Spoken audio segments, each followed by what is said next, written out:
दिया तो तुम झुकाने लायक नहीं रह जाओगे विद्यार्थी। कि जब आपने देखा नहीं उनको, उनसे बात नहीं हुई, और आप उनके जनों से बात सुनकर उनकी तरफ चल पड़े, इस बात से हरि आपके ऋणी हो जाते हैं। भगवान इसी बात से ऋणी हो जाते हैं। बस ये बात आप हृदय में बैठा लीजिए। जैसे लोग प्रश्न करते ना कि हमने भगवान को देखा नहीं, भगवान को हम कैसे, किसी की बात तो मान लो ना। आप मान लो, वो तो आपके अंदर भी बैठे हुए हैं। वो आपको इतना प्यार देने लगेंगे, जहां कोई सहायक नहीं होगा वहां हरि आपको दिखाई देंगे। देख लेना, बिगड़ी ऐसे क्षण में बन जाती है, ऐसा लगता है गला कटा तो वो तलवार गले तक आएगी, हार बनकर सुगंधित फूल बन जाएगी, पर गले तक आने आने तक तुम्हारी निष्ठा देखी जाएगी। नहीं नहीं, बस मेरे हरि का यही विधान, वो आते आते हार बन जाएगी। वो तलवार तुम्हारा गला नहीं काट पाएगी, क्योंकि गले में हरि नाम चल रहा है। मान लो हमारी महालक्ष्मी चरण चापती रहती, क्या चाहिए तुम्हें, क्या चाहिए।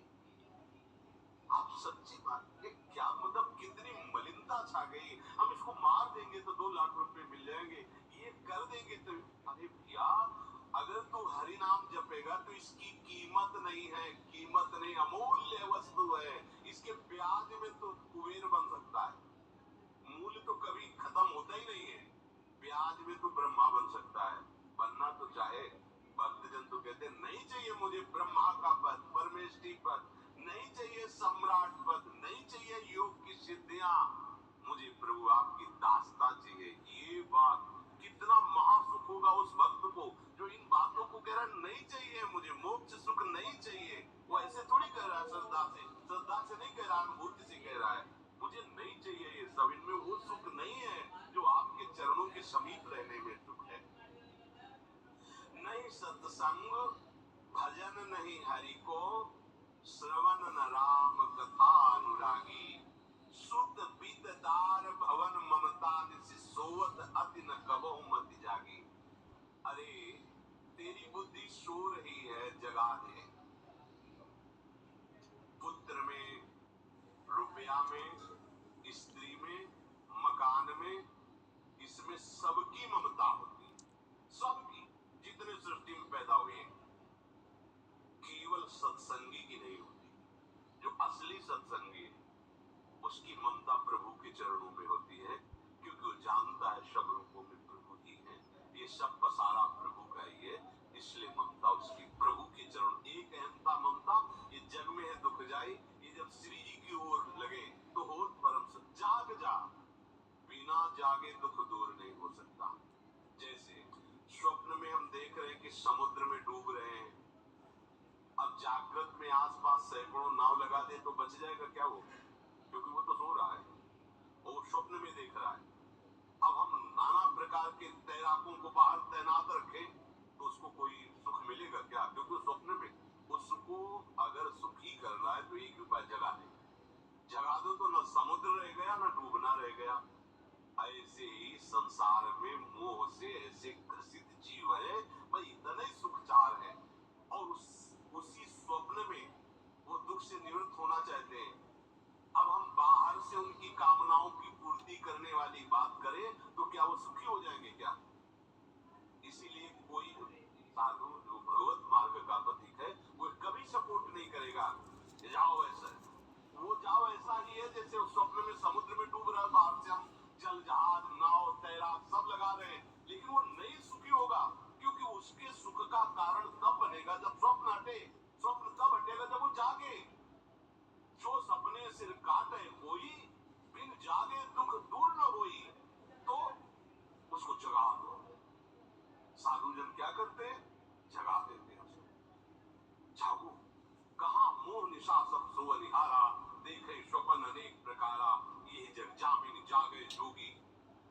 योग भगवान से जो तुमने वियोग कर रखा है तुम जगो, जीव ही जगोगे, तुझे ही जाने जग जाए हेराई, जागे जथा स्वपन भ्रम जाई। कोई नहीं यहाँ।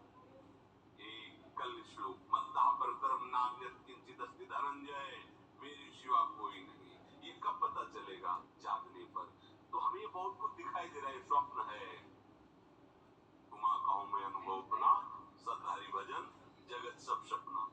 तो बोले तुलसीदास हरि नाम सुधा तरी, सठ हठ पियत विषय विष मांगी। अगर कहीं संतों के पास भी गए तो क्या मांग रहे हैं? हट करके विषय विष मांग रहे हैं। वो आत्मदेव नाम के ब्राह्मण थे, सब कुछ समृद्धि थी, संतान थी नहीं, बड़े दुखी गृहस्थी में। हमारा कुल चलाने वाला होना चाहिए, बड़ा भ्रम बैठा हुआ। हमारा कुल चलाने वाला नहीं, सब बेकार, जीवन ही बेकार हो गया। बिना गुरु के यदि शास्त्र पढ़ोगे ना तो भ्रमित हो जाओगे। स्पष्ट लिखा, पुत नाम के नरक की उसको प्राप्ति होती जिसके संतान नहीं होती। अब तो गृहस्थ में बेचारा बड़े परेशान, उन्होंने सोचा इससे अच्छा आत्महत्या कर लें। बहुत संतों के पास जाकर के यज्ञ करके सब अपनी कामनाओं की पूर्ति चाहते, दान पुण्य दे करके। उसने भी जितना उपाय हुआ किया, नहीं हुई संतान। मरने के लिए जंगल में उधर से एक सन्यासी जी आ रहे थे, देखा साधु तो ब्राह्मण तो थे, उसके प्रणाम किया, देखा उनको उदास क्यों, उनका महाराज उदास ही नहीं, मैं तो आत्महत्या करने आया हूँ यहाँ जंगल। अरे ये तो महापाप है, आत्महत्या तो बड़ी दुर्गति का कारण है। बोले महाराज अगर आप बचाना चाहते हो तो आप कृपा करो। क्या क्या चाहते हो? बोले हमारे पास सब कुछ है, बेटा नहीं दोगे तो हमारा जीवन बेकार। तो उन्होंने अंतर्दृष्टि से देखा और कहा 7 जन्म तक तेरे पुत्र नहीं, भाग्य में तेरे लिखा है। तो उसने कहा फिर तो अभी मरते, आत्महत्या करते 7 जन्म की बात, 7 दिन नहीं जिएंगे, हमें पुत्र चाहिए। संत का दयालु। देखो जिनके पास तपस्या और भजन का धन होता है, जब भगवान अधीन है तो कुछ भी कर सकते हो, कुछ भी कर सकते। प्रारब्ध मिटाना कोई बड़ी बात नहीं। प्रारब्ध जन्म कोई देवता थोड़ी है, तुम्हारा पीछे का किया हुआ कर्म है। और इधर जोर का भजन है, भजन के प्रभाव से कर्म को नष्ट करने में देर थोड़ी लगती है। ये तो अच्छे शुभ कर्म करो तो तुम्हारा प्रारब्ध बदल जाएगा। भजन का प्रयोग प्रारब्ध बदलने के लिए थोड़ी है। पर वो ऐसा हट किए तो उनका देखो, हट करने से लाभ नहीं मिलता है। उनका हमें उपदेश नहीं, हमें पुत्र चाहिए। अगर आप भगवत पीड़ित होकर यहाँ आए हो तो आप हमें। तो उन्होंने तपस्या के बल से हल्की रचना की, जाओ अपनी पत्नी को ये फल पवा दो और इससे निश्चित पुत्र होगा। बहुत प्रसन्न, अब कामना पूर्ण तो देख लो, प्रभाव देखो कामना का। प्रसन्न में आए, धुंधुली नाम था उनकी पत्नी, नाम भी बहुत बढ़िया था, धुंधुली। कहा कि देखो ये फल खा लो, तुम्हारी संतान हो जाएगी। बहुत मीठी बात बोलती थी, मृदुभाषी, कपट हृदय, अलग अलग क्षेत्र होता है, हृदय कपट और मुख में मीठी बात। बहुत संभल के व्यवहार करना चाहिए ऐसे लोगों से। मधुरिया बानी, मीठी, क्या मृदुभाषा नहीं। प्रीतम आप चिंता मत करो, फल ऐसे थोड़ी खाया जाता है, नहा धो के पवित्र होके खाऊंगा। ये बात आप अपने काम में लगो, हम पा लेंगे ऐसा। अब आपको विश्वास है, बोला विश्वास तो है, इसमें क्या विश्वास, आप भी तो चाहती ना पुत्र हो। बोले हाँ। वो जो ही गए सो अपनी बहन को बुलाया और कहा सुनो, अभी तो हम 4-5 रोटी कढ़ी चावल सब पा लेते, पूरी खीर पुआ, गर्भ रहेगा तो पेट तो उसी से भरा रहे तो हमारा भोजन रुक जाएगा। हाँ ये तो बात है, जब पेट बढ़ेगा अगर घर में आग लग गई तो फिर भाग नहीं पाएंगे तो हम जल जाएंगे। ये निगेटिव सोच वाले लेते। और पंडित जी तो इसी बात में लगे कि गर्भ रह जाए तो क्या करें, तुम्हारा हम खाएंगे तो है नहीं पक्की बात, पर करें तो क्या करें। पंडित जी को कैसे संतों का देखो, एक बात हमारे गर्भ है, हमारे कई लड़के होते थे, और गरीबी है ही है हमारे यहाँ, तुम कुछ पैसा दे देना और ये नाटक करना कि मैं गर्भवती हूँ, बच्चा समय होने पर हम पहुंचा देंगे, हम घोषित कर देंगे हमारा बच्चा मर गया। तो पंडित जी को तुम नाटक में बताते रहना कि गर्भ है, बच्चा हो जाए, पंडित जी कह देना बच्चा हो गया है। बोले दूध पिलाने की समस्या आएगी, बोले ये तुम कह देना कि पहला बच्चा हमारे वक्षा स्थल में दूध नहीं, हमारी बहन का तो मर गया बच्चा, तो उनको बुला लेती तो बात बढ़िया बात हो गई। परीक्षा के लिए ये फल गाय को खवा दो।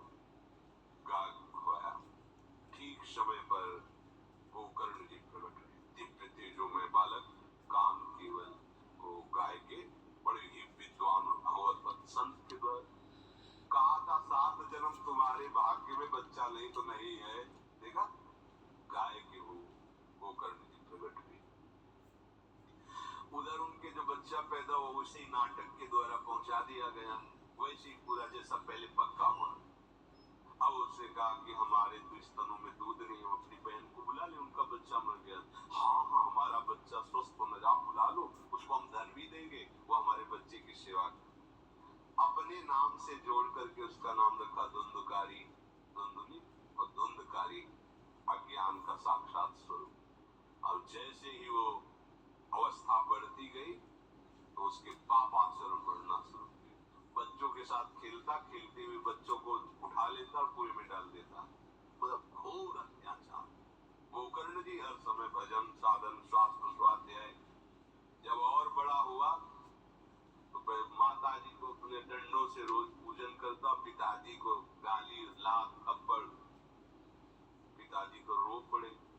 गोकर्ण जी से कहा कि बेटा हमारी गाय से प्रकट हुए पर भरोसा आप ही का है, बचा सकते हो। तो बोले पिताजी जाओ यहाँ से, भाग जाओ यहाँ से, एकांत जंगल में जाकर भगवान श्री हरि का भजन करो। उन्होंने 2 श्लोकों में उपदेश किया। दूसरा श्लोक के धर्मं भजस्व सततम त्यज लोक धर्मान सेवन सदा साधु पुरुषं जय काम तृष्णाम अन्यस्य गुण दोष चिंतन मास मुक्त्वा सेवा कथा रस महो नितराम पिबत्वम।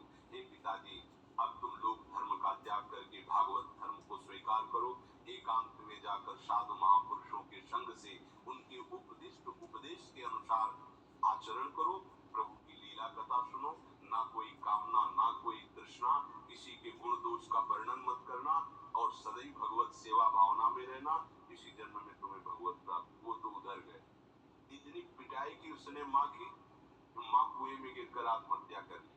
फिर तो मनमानी आचरण, कुछ वैश्याओं को रखा और चोरी करके लाया। वैश्याओं ने सोचा किसी दिन पकड़ा जाएगा ये और हम, तो उसके हाथ पैर बांध दिए, चारपाई में ला के मुख में अंगार, वो मरा भयानक थे। कामना ने क्या किया? सर्वनाश। किसी को हरि विमुख होकर कभी सुख मिल सकता है? आप संतों के पास जाइए, अपनी कामना रखिए। हम ये नहीं कहते कि कामना तुम त्याग पाओगे, कामना रखिए, भगवान के पास जाइए, अपनी कामना रखिए, क्योंकि आप कामना से युक्त हैं। पर छूट इतनी दे दीजिए कि जिसमें हमारा मंगल हो वो करना। जैसे नारद जी भगवान से अपनी कामना रखते हैं कि हमारा ब्याह करवा दीजिए, और बाद में छूट दे देते हैं कि जे विधि होए नाथ हित मोरा। तो हरि को अच्छा लगेगा, गुरुजनों को अच्छा लगेगा कि इस कामना से इसका कोई जीवन बाधित नहीं होगा, वो पूर्ण भी कर देंगे। और अगर लगा कि इसका पतन हो जाएगा तो आप रोते रहो तो भी कामना की पूर्ति नहीं करेंगे। उत्तम बात तो ये है कि कामना हरि की प्राप्ति की करो, वो सर्व सुख स्वरूप है।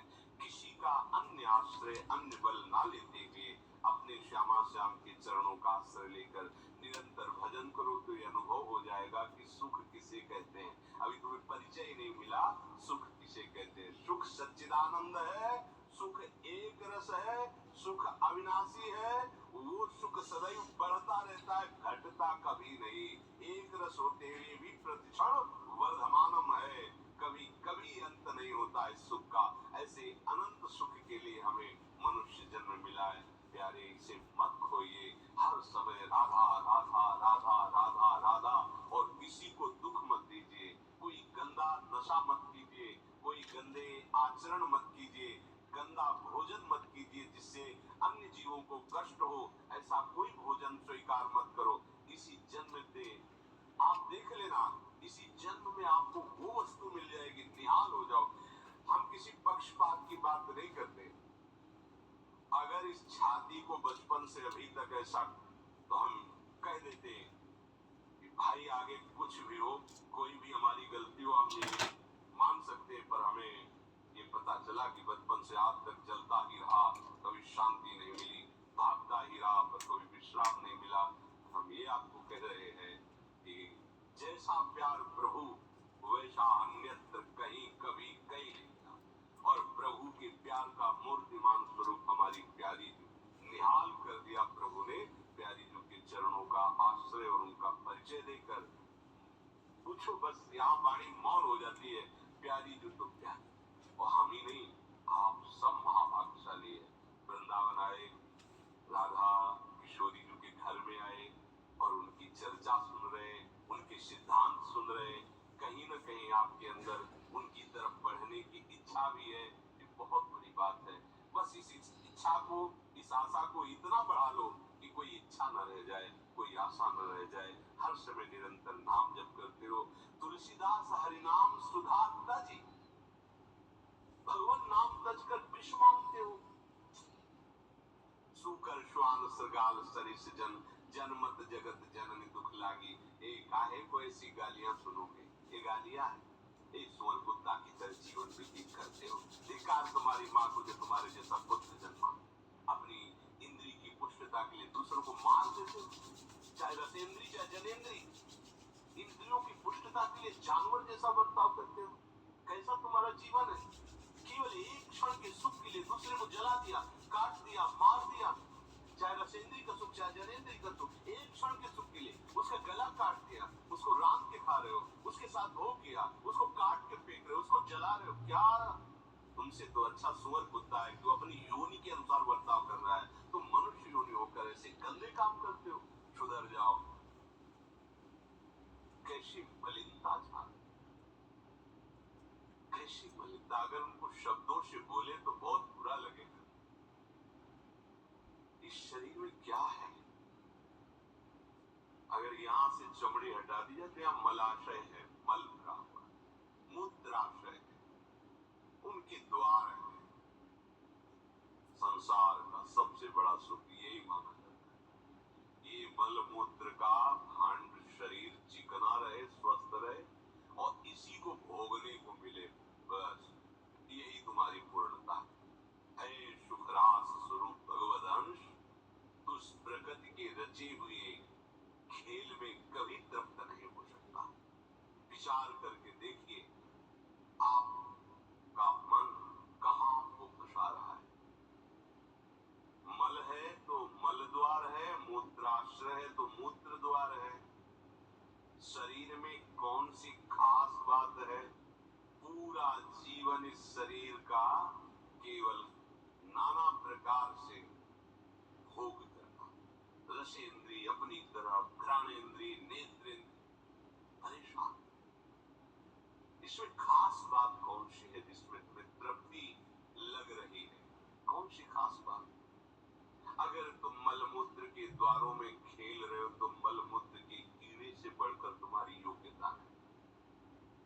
समझिए, आप समझिए, वो भी जीव है, भगवद अंश, जो मलमूत्र का कीड़ा बना हुआ नालियों में डोल रहा है। तुम भी तो उसी नाली में तो डोल रहे हो। यदि भगवद अंश होकर भगवान नाम जप नहीं कर रहे हो, अपने स्वरूप को नहीं समझ रहे हो, चिदानंद सुख की तरफ आकर्षित नहीं हो रहे हो, तो गोस्वामी जी कह रहे वे अभागी। हम लोग अपने को बड़ा भाग्यवान कब मानते हैं? जब विषय भोगों की बाहुल्यता हो जाए। देखो कैसी बुद्धि भ्रमित हो गई है। अभाग्य को हम भाग्य मान रहे, बड़ा आश्चर्य होता है। कैसा आश्चर्य। अब उनको बोलना अच्छा नहीं लगता, पर ये है कि समझ जाओ तो भाई समझ जाओ। जिन अंगों को छूने के बाद कई बार पवित्र करने के लिए रस आदि लगाकर, उन्हीं अंगों पे तो आसक्ति है तुम्हारी। उन्हीं अंगों को तो तुम सर्वस्व सुख समुद्र मान रहे हो। क्या है? बहुत बार जन्मे हो, मरे हो, भोगे हो प्यारे, ये एक बार प्यार कर लो हमारे प्रभु से, एक बार कर लो। ये भ्रम बिना भगवद आश्रय के भाव भय भंजन पद विमुख अभागी, ये माया का, अविद्या का भ्रम नष्ट करने वाले जिनके चरणारविंद है, उन श्री हरि से तुम विमुख हो। अरे अभागी, तुम नरक तुल्य भोगों को भोग रहे हो। ये बिना सत्संगी के ये शब्द नहीं बचा सकते आप, क्योंकि आप उसी में रमण करते हैं। आपको लगेगा क्या है ये जिंदगी, क्या रह गई। अरे अभी देखा क्या जिंदगी क्या है। निहाल हो जाओगे, नाच पड़ोगे, मस्त हो जाओगे, किसी का कोई भय नहीं, कोई चाह नहीं। सौंदर्य समुद्र, प्रेम समुद्र, ज्ञान समुद्र जब प्रीतम गले लगाएंगे, निहाल हो जाओगे। पर चाह तो है मलमूत्र के शरीर को गले लगाने की, चाह है इसी को, ये स्वस्थ रहे, भुक्त विषयों को भोगूं। कैसी दुर्बुद्धि छा गई है और बढ़ती चली जा रही है दुर्बुद्धि। ये ऐसी तृष्णा बढ़ती चली जा रही है, पूछो मत। सावधान हो जाओ, बहुत कम समय तुम्हारा शरीर छीन लिया जाएगा, जबरदस्ती छीन लिया जाएगा। ना चाहते हुए तुम्हारे शरीर का नाश हो जाएगा। मान लीजिए एक चंद समय है, कुछ समय जिसे तुम 80 साल 100 साल समय ऐसे गए। ब्रह्मा जी के लोक में एक कमल की पंखुड़ी ऐसे छेदी जाए तो मृत्यु लोक का 1 वर्ष हो जाता है। कितना तुम्हारे पास समय। हमारी रात सोने में चली जाती है, दिन नाना प्रकार के भोगों के संग्रह के लिए, कमाई के लिए, भोगों के भोगने के चिंतन में चली जाती। हमारा सच्चा जो मार्ग है, जो सत्य मार्ग है, जहाँ सुख मिल रहा है, हमारे पास समय नहीं उसके लिए। किसी से बात, हमारे पास समय नहीं। वाह, समय का बढ़िया सदुपयोग कर रहे हो, परिणाम तुम्हें समझ में आएगा। गोस्वामी जी कह रहे हैं कि निश्वासर रुचि पाप